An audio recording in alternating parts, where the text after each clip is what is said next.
Magandang araw po sa bawat isa sa inyo. Welcome back to our 365 Daily Devotions. Hello po muna kay Tatay Dante na ngayon po ay I hope kasama natin sa devotion natin ngayon, nanonood. Pagpalain po kayo ng Panginoon at ang Diyos po ang sumagot sa inyong mga kahilingan. So Tatay Dante ng Naga City, Kamsur. Natutuloy po natin yung ating devotion po patungkol sa full armor of God. At ngayon po yung pag-aaralan natin, isa sa pinaka-importanting elemento o parte ng armor of God. Ano po iyon? Yun po yung espada. Sabi po rito sa Ephesians chapter 6 verse 17, "And take the helmet of salvation and the sword of the Spirit." Meron po palang espada, no?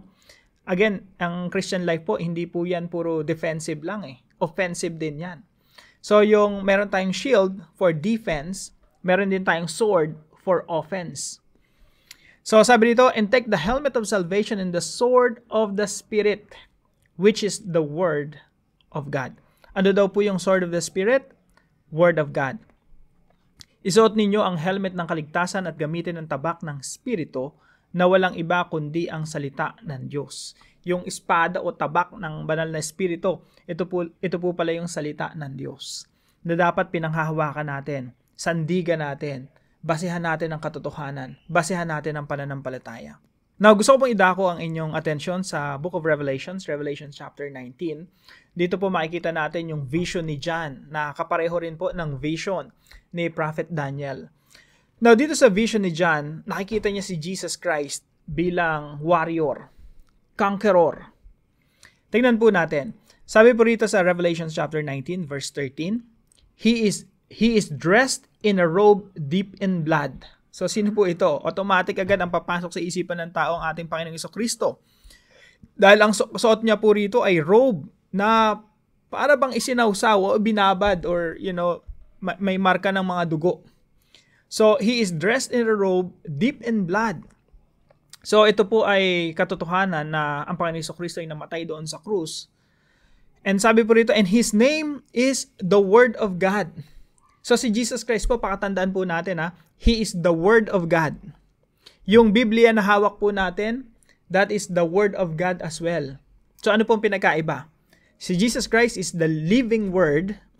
Yung Bible po natin, yung salita ng Diyos, that's the written Word. So dalawa po yun, living Word and written Word. So dito po si Jesus Christ, He is the living Word. And verse 14 po, "The armies of heaven were following Him, riding on white horses and dressed in fine linen, white and clean. Coming out of His mouth is a sharp sword, with which to strike down the nations." Isipin po muna natin. Hayaan mo po natin mag-sync sa ating mga isipan. So si Jesus Christ, warrior. Namatay siya doon sa krus, muling nabuhay, umakyat doon sa langit. No? At nagsimula na yung pananakop niya dito sa mundo, sa lahat ng mga bansa dito sa mundo, upang pasailalim lahat ng mga kapangyarihan sa ilalim ng kanyang paanan. Tanong, paano niyo po gagawin yun? Paano gagawin niyo ng ating Panginoong Jesucristo? Gamit ba yung literal na espada? Samantalang ang Panginoong Jesucristo, inintroduce dito na Word of God. So sabi po rito sa verse 15, "Coming out of His mouth is a sharp sword with which to strike down the nations." Malinaw po na itinuturo ng mga talatang ito na ang Panginoong Jesucristo hindi siya gumagamit ng puwersa na kagaya ng puwersa ng mga tao. Gumagamit ng literal na espada, sibat, pana, missiles, baril, tangke, jet fighter, na kapag gustong sakupin ng isang malaking bansa, yung isang mas maliit na bansa, gagamit talaga ng puwersa yan. Mga jet fighters, gagamit ng up to the, nuclear warfare. Talagang lahat gagamitin ng mga puwersa. Pero ang puwersa dito ng Panginoong Jesucristo, yung espadang tinutukoy dito, lumabas sa kanyang bibig. Siyempre, hindi po ito parang magician na nagpapasok at labas ng espada sa bibig. It's a picture of how Jesus conquers the world. It's a picture of what Jesus is doing right now. He is conquering the world through His Word, which is the sword of the Spirit. Ito po yung una nating katuruan ngayong umaga. Jesus strikes the internal to change the external. Yung external po kasi, yan yung ginagawa ng mga bansa, external force, sapilitan, coercion. Pero ang espada ng Panginoong Jesucristo, ang armas, ang weapon ng Panginoong Jesucristo, yung kanyang salita na bumabago sa puso ng mga tao, that's internal, para baguhin yung mundo. So, ang strategy ng ating Panginoong Jesucristo, He wants to change the world. Pero paano niya gagawin yon? Gagawin niya yon internally. He will strike the hearts of men. Puso ang dadalihin. Puso ang babaguhin. Kung gusto mong mabago ang isang bansa, kahit anong sistema ilagay mo dyan sa bansa natin na to, hanggat hindi nababago ang puso ng mga leaders ng bansa natin, walang magbabago. Kaya ang atake ni Jesus Christ, talagang puso salita ng Diyos. Unang dadalihin niya yung heart of stone. Papalitan niya ng heart of flesh. Yung pusong may laman na tumitibok sa Diyos. Tumitibok para sa Diyos. Jesus strikes the internal to change the external. Hindi literal na espada, kundi espada na lumalabas sa kanyang bibig, ang kanyang salita, na siyang babago sa puso ng mga tao upang sila ay maging mabubuting mga Kristiyano na babago dito sa mundo. God wants to transform the world. Pero hindi siya gagamit ng puwersa na espada, missiles, baril, jet fighter. No? Gagamitin niya yung kanyang salita para baguhin yung mga tao. At yung mga tao na binabago niya, yung membro ng kanyang iglesia, patuloy na lalaganap yan hanggang sa yung buong mundo masakop ng ebanghelyo ng ating Panginoong Jesucristo. That is the strategy of God. Puso.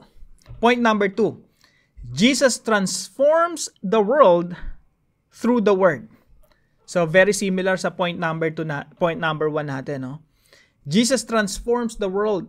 So, yan talaga yung original intention ng Diyos. Kasi nung nilikha ng Diyos yung mundo, Genesis chapter 1, ang pagmamayari ng Diyos to Ang ginawa ng kaaway, winasak yung original intention ng Diyos, yung original design ng Diyos. So, si Adan at Eva, out of them will come many nations. Dahil si Satanas, pinabagsak si Adan at Eva, lahat ng mga bansa na nanggaling kila Adan at Eva, mga rebelde. Ngayon, ang gusto ng Panginoong Jesucristo, hindi ako papayag. Hindi ako papayag na mananaig ang kasamaan dito sa mundo. Kaya ang sabi ng Panginoong Diyos, sabi niya, okay, susugo ko yung anak ko. I will install my king on Zion. At itong Panginoong Jesucristo natin, siya yung sasakop sa lahat ng mga bansa. Lahat ng mga bansa ipapasa ilalim ng Diyos Ama sa paanan ng Panginoong Jesucristo. Kaya sabi po sa mga talatang ito, coming out of His mouth is a sharp sword with which to strike down the nations. Ang sabi dito, He will rule them with an iron scepter. Alam niyo po kung saan quoted ito? Kinote po ito sa Psalm chapter 2 verse 9. At sa verse 8 po nito, yung isang talata lang, no? Psalm chapter 2 verse 8, nag-uusap yung Diyos Ama at Diyos Anak, at sinasabi ng Diyos Ama dun sa Diyos Anak, ask of me, and I will make the nations your inheritance, to the ends of the earth your possession. Napakaganda, no? Ibig sabihin, sabi ng Diyos Ama sa Diyos Anak, sige, sabihin mo lang sa akin, ibibigay ko sa lahat ng mga bansa bilang mana mo. To the ends of the earth, your possession. Alam niyo po, something interesting about Psalm chapter 2, ininterpret po ito ng mga New Testament believers na nagsimulang matupad nung first coming ng Panginoong Jesucristo 2,000 years ago. Sa makatuwid, sa ating kapanahunan, yung sinimulan ng Panginoong Jesucristo ay patuloy na lumalaganap hanggang sa lahat ng mga bansa na ito ay magsiluhod sa ating Panginoong Jesucristo. Paano po ito mangyayari? Sa pamamagitan ng salita ng Diyos. And number 3, Jesus uses the sword of the Spirit to defeat the evil spirit. Nung nagharap si Jesus at si Satanas, binanatan ng tukso ni Satanas si Jesus, yung na devotion natin nung nakaraan. Pero lahat ng response ni Jesus Christ, sabi niya, it is written. It is written. It is written. Ano ibig sabihin nun?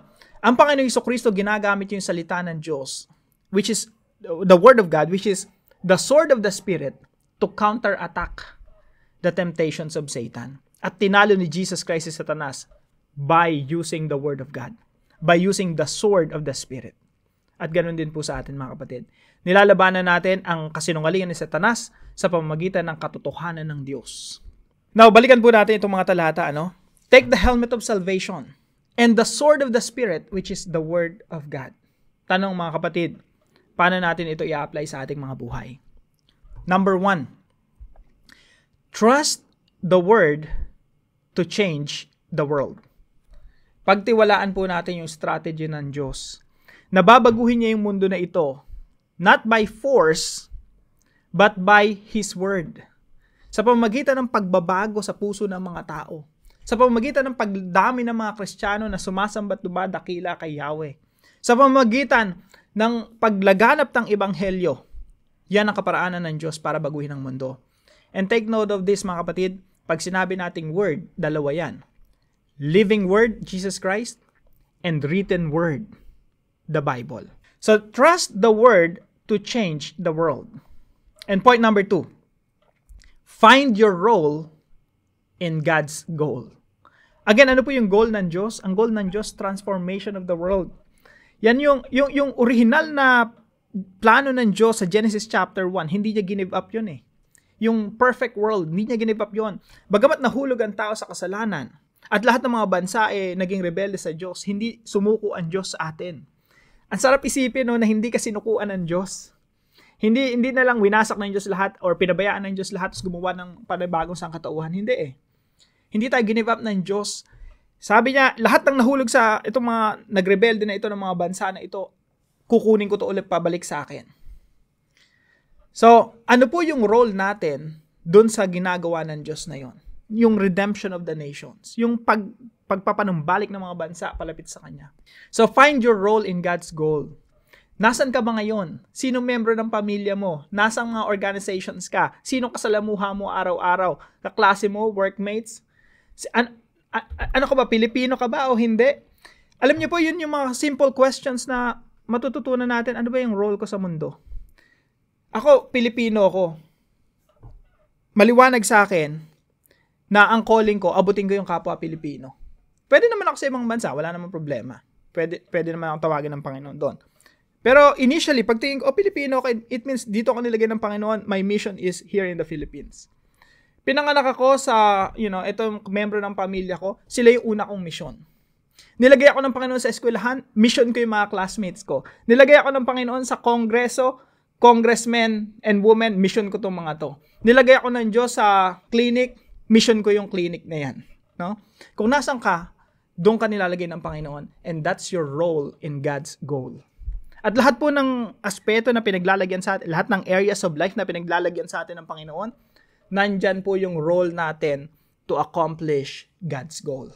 Kaya po, pakatandaan natin mga kapatid, let's find our roles in God's goal. And point number 3, use the Spirit's sword to strike Satan's horde. Pag sinabi po nating Satan's horde, ito yung kampo ng Diablo. No? Nung nakaraan po, meron tayong devotion about Satan's flaming arrows. Talagang kung gagamitin ka ng Panginoon, kung ikaw yung isang tao, nakikinig sa akin ngayon, no? Nakikinig dito sa mga devotions natin. Kung gagamitin ka ng Panginoon, asahan mo na maraming tututol. At maraming mga flaming arrows ang nakatutok sa iyo upang pabagsakin ka. Pero pakatandaan natin mga kapatid, ang panlaban natin doon ay ang salita ng Diyos. Ang panlaban natin sa pagdududa, pananampalataya sa salita ng Diyos. Ang panlaban natin sa salita at kasinungalingan ni Satanas ay katotohanan at salita ng Diyos. We use the Spirit's sword to strike Satan's horde. Napakaganda po ng sinasabi ng banal na kasulatan, no? Gamitin ang tabak ng Espiritu na walang iba kundi ang salita ng Diyos. Ang katotohanan ng Diyos, pag sinabi mo yan sa kasinungalingan ni Satanas, ini-expose mo yung kasinungalingan, pinapalutang mo yung katotohanan. At kapag tayo nanangan sa katotohanan ng Diyos, lagi tayong magwawagi. Hindi tayong matatalo. Huwag lang tayong hahantong sa pagkataon ng buhay natin na pati salita ng Diyos pagdududahan natin. Pati yung existence ng Diyos pagdududahan natin. Pag ganun po, uwian na. Tanggal na lahat ng mga baluti at kalasag na binigay sa atin ng Panginoon. Uwian na, tapos na yung laban. So tayo po, nananangan tayo sa katotohanan ng Diyos that God is there fighting for us. And the Bible is His Word. And the Bible is our basis for knowing what is truth and what is false. Para po sa ating discussion, how can we use the sword of the Spirit in our spiritual warfare? Paano natin practically gagamitin yung salita ng Diyos sa ating pagkipaglaban? Samahan niyo po ako sa panalangin. King of Kings and Lord of Lords, I praise you because your goal is to transform the world through your powerful word. You do not use guns, tanks, and jets, but the sword of the Spirit.